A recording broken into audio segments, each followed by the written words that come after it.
Hello అందరికీ welcome back to our channel Shennu vlogs. Last వీడియోలో చెప్పాను కదా కటింగ్ వీడియో అయితే పోస్ట్ చేశాననేసి. ఇదైతే స్టిచ్చింగ్ వీడియో దాని కంటిన్యూషను. ఫ్రాక్ వచ్చేసి ఫస్ట్ అయితే స్లీవ్స్ అయితే స్టిచ్చింగ్ అయితే చేసుకుంటున్నాను.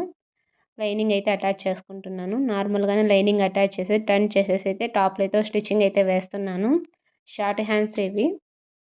దీనికైతే కొద్దిగా డిజైన్ పెడదాం అనుకుంటున్నాను. లైట్గా టాప్లో అయితే కుచ్చులు మాత్రం పెడదాం అనుకుంటున్నాను.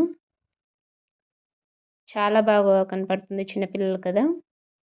చూసారు కదా, ఇలా అంతా లైనింగ్ అయితే అటాచ్ చేసేసుకుంటున్నాను. రెండు హ్యాండ్స్కి ఇలా లైనింగ్ అయితే అటాచ్ చేసేసుకోవాలి. సెంటర్కి మార్క్ చేసుకొని ఆ సైడ్ 1 నుంచి ఈ సైడ్ 1 నుంచి అయితే మార్క్ చేసుకొని అయితే కుచ్చులు అయితే పెడుతున్నాను. 4 కుచ్చులు అయితే పెట్టాను. చిన్న హ్యాండ్స్ కదా, సరిపోతుంది 4 కుచ్చులు పెడితే.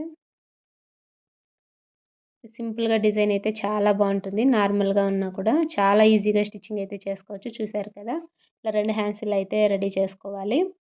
ఇంకా నెక్స్ట్ వచ్చేసి బాడీ పార్ట్ అయితే అటాచ్ చేస్తున్నాను. లైనింగ్ అటాచ్ చేస్తున్నాను. ఫస్ట్ అయితే ఫ్రంట్ డిజైన్ అయితే అటాచ్ చేస్తున్నాను. మనం పెట్టింది హెవీ డిజైన్ కాదు కదా, సింపుల్గా ఉండే డిజైనే కాబట్టి ఈజీగా అయిపోతుంది. ఒక 1 అవర్ 1.5 అవర్లో అయితే అయిపోతుంది. ఫ్రాక్ కటింగ్ స్టిచ్చింగ్ చాలా ఈజీగా అయిపోతుంది. కొత్త వాళ్ళు కూడా చాలా ఈజీగా అయితే చేసుకోవచ్చు. చాలా సింపుల్గా ఉంటుంది ఫ్రాక్ కటింగ్ అండ్ స్టిచ్చింగ్ కూడా. ఇలా నెక్ అయితే స్టిచ్చింగ్ చేసుకొనేసి టర్న్ చేసుకోవాలి. అక్కడక్కడ ఖర్చులు అయితే పెట్టుకోవాలి. నీట్గా టర్న్ అవుతుంది. టాప్లో ఒక స్టిచ్ అయితే వేస్తున్నాను.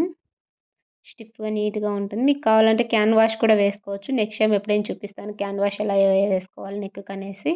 ప్రజెంట్ అయితే నేను క్యాన్వాష్ వేయట్లేదు. క్లాత్ కొంచెం స్టిఫ్గా ఉంది, అందుకనేసి వేయట్లేదు, నీట్గా ఉంటుందనేసి.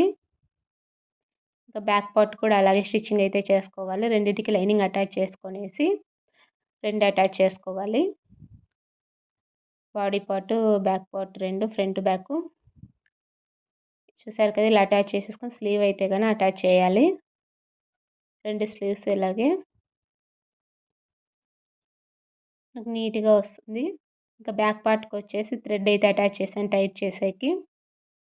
మీకు కావాలంటే ఇప్పుడే సైడ్ అటాచ్ చేసుకోవచ్చు. నేనైతే బాటమ్ కూడా అటాచ్ చేసిన తర్వాత స్టైల్లో స్టిచ్ అయితే వేస్తున్నాను. ఇంకా బాటమ్ పార్ట్ కూడా చిన్న చిన్న కుచ్చులు పెట్టుకొని ఫ్రిల్స్ లాగా అన్నీ పెట్టుకొని నీట్గా పెట్టుకోవాలి. చిన్న చిన్నగా అడ్జస్ట్ చేసుకొని అయితే పెట్టుకోవాలి.